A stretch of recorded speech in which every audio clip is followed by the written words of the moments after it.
the year 2000, Mr. Putin is not elected, although elected, to the presidency.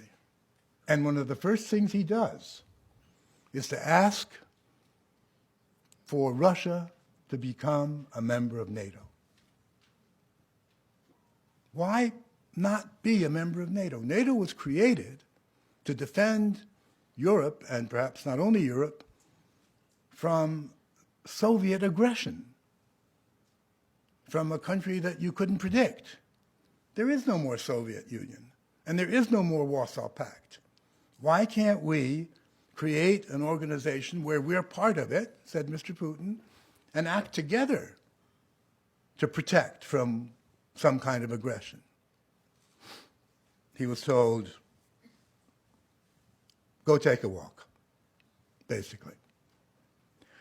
What about some kind of partnership or becoming part of the European Union? Again, and this is all documented. Everything I say, except when I say my opinion, is documented. You can look it up. And he said, no, you know, you're too big. Your country's too big. You can't. And all the while, Russia was being reminded that it's no longer really that important a country.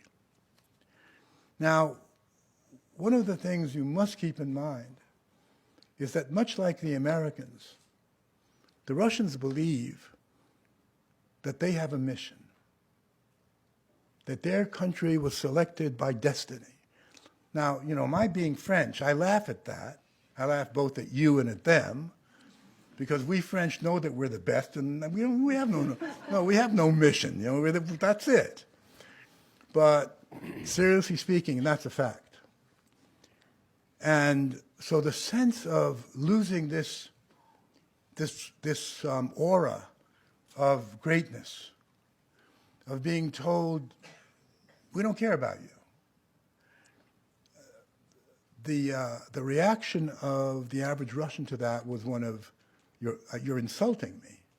You don't respect me. And so the anger, gradually, and the anger focused on Gorbachev. Many, many Russians figured, you sold the country. You don't stand up to these men, to the United States. And then the same thing for Yeltsin. You'd be surprised how unpopular Gorbachev and Yeltsin are today in Russia. Maybe 5% support them, precisely for that reason. Well, there are some others as well that have to do with economic things, but nonetheless. So now here we have Putin, who, as you know, as soon as 9/11 happens, calls up Bush Jr., W., and offers his help. And yes, and does help in Afghanistan. And if you want to have your soldiers, your military people in Central Asia, right on our borders, be my guest. And in Georgia, absolutely. So it's not just words. You know, we want to fight terrorism together. And gets nothing in exchange. So finally, in 2007, in Munich, speaking to the group of 20 in Munich, Putin says this. This is February 10th. I think it is obvious that NATO expansion does not have any relation with the modernization of the alliance itself or with ensuring security in Europe. On the contrary, it represents a serious provocation that reduces the level of mutual trust. And we have the right to ask, against whom is this expansion intended? And what happened to the assurance of our Western partners made after the dissolution of the Warsaw Pact? Where are those declarations today? No one even remembers them. But I will allow myself to remind this audience what was said. I would like to quote the speech of General Secretary Mr. Brunner of Brussels on May 17, 1990.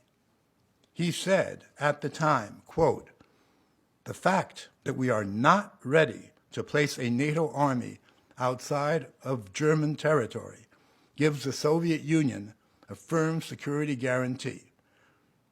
Where are these guarantees? And do you know what the answer was? The answer was, yes, but that was guarantees given to the Soviet Union, and you're Russia. Well, what kind of a reaction would you expect? Last year, I think it was, making a foreign policy speech, Putin said, "Our mistake was that we trusted you too much. And your mistake was that you tried to take advantage of that." That is the situation today. Now, it may seem to you that I'm blaming the United States. I don't want the word blame used. It was a mistaken political decision. It was not the Russians. It was this decision that finally led to this change in Putin's attitude towards the West, and in particular towards the United States, which is why I say how U.S. policy created Putin the way he is today. And the really, if you will,